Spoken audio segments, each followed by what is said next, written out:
بسم اللہ الرحمن الرحیم۔ حضرت عمر بن خطاب خلیفہ دوم عدل و انصاف، تقوی اور شریعت کے نفاذ میں اپنی مثال آپ تھے۔ آپ کے دور خلافت میں شریعت محمدی کو اس طرح نافذ کیا گیا کہ اسلامی معاشرہ ایک مثالی معاشرہ بن گیا۔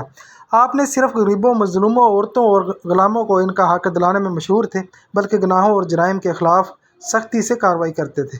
ان گناہوں میں سے ایک شراب نوشی، شراب پینا بھی تھا، جو کہ قرآن اور سنت کی روشنی میں حرام اور کبیرہ گناہ ہے۔ حضرت عمر نے اپنے دور میں کئی مرتبہ ایسے افراد کو شرعی سزا دی جو شراب کے مرتکب ہوئے۔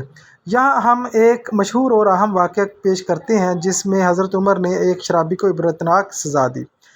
شراب نوشی کی شرعی حیثیت۔ شراب نوشی کی حرمت قرآن مجید میں واضح طور پر بیان کی گئی ہے۔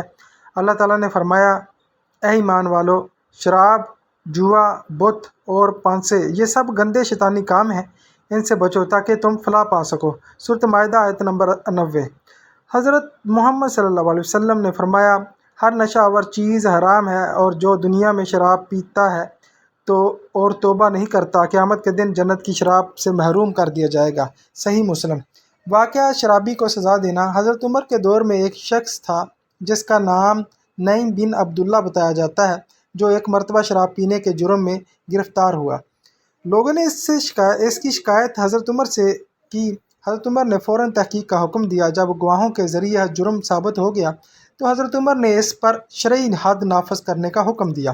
اسلامی شریعت کے مطابق شراب نوشی کی سزا 40 کوڑے، بعض حالات میں 80 ہے۔ جب حضرت عمر نے اس وقت صحابہ کو جمع کیا، جن میں حضرت علی، حضرت عبداللہ بن مسعود، حضرت زید بن ثابت جیسے جلیل القدر صحابہ شامل تھے، حضرت عمر نے فرمایا، ہم نے رسول اللہ صلی اللہ علیہ وسلم کو دیکھا کہ وہ ایک شرابی کو 40 کوڑے لگاتے تھے۔ اب اگر لوگ بار بار یہی جرم کرتے ہیں اور معاشرے میں خرابی پیدا ہو رہی ہے تو ہمیں اس سزا کو سخت کر دینا چاہیے۔ صحابہ نے مشورہ دیا کہ اگر مجرم بار بار یہی جرم کرے اور معاشرے میں فساد ہو تو اس پر 80 کوڑے مارے جائیں۔ چنانچہ حضرت عمر نے مجرم پر 80 کوڑوں کی حد جاری کروائی تاکہ یہ دوسروں کے لیے عبرت کا باعث ہو۔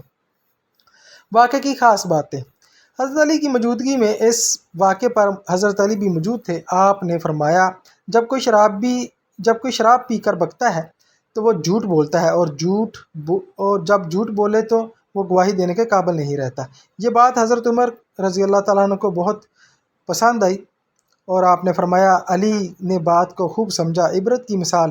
اس واقعے کے بعد حضرت عمر نے حکم جاری کیا کہ اگر کوئی شخص دوبارہ شراب نوشی کرے تو اس پر سزا میں نرمی نہ کی جائے بلکہ شرعی حد مکمل نافذ کی جائے تاکہ معاشرہ فساد سے محفوظ رہے۔ شرعی سزا کا مقصد۔ حضرت عمر کی سزا کا مقصد صرف ایک فرد کو تکلیف دینا نہیں تھا، بلکہ معاشرے میں نظم و ضبط قائم کرنا، برائی کو روکنا اور روک تھام کرنا، لوگوں کو اللہ کے احکام یاد دلانا، اسلامی ریاست میں قانون کی بالادستی قائم رکھنا۔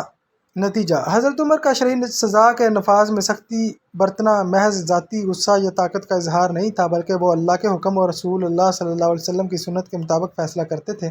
ان کی عدل پر مبنی قیادت نے اسلامی معاشرے کو شرک سے پاک کرنے کی کوشش کی اور آنے والی نسلوں کے لیے ایک عملی نمونہ قائم کیا۔ سبق: اسلام میں شراب نوشی سخت منع ہے۔ اسلامی حکومت پر لازم ہے کہ وہ شریعت کو نافذ کرے۔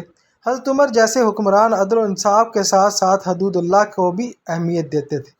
ایک مسلمان کو ہمیشہ حلال و حرام کی تمیز رکھنی چاہیے۔ یہی آج کا ٹاپک تھا۔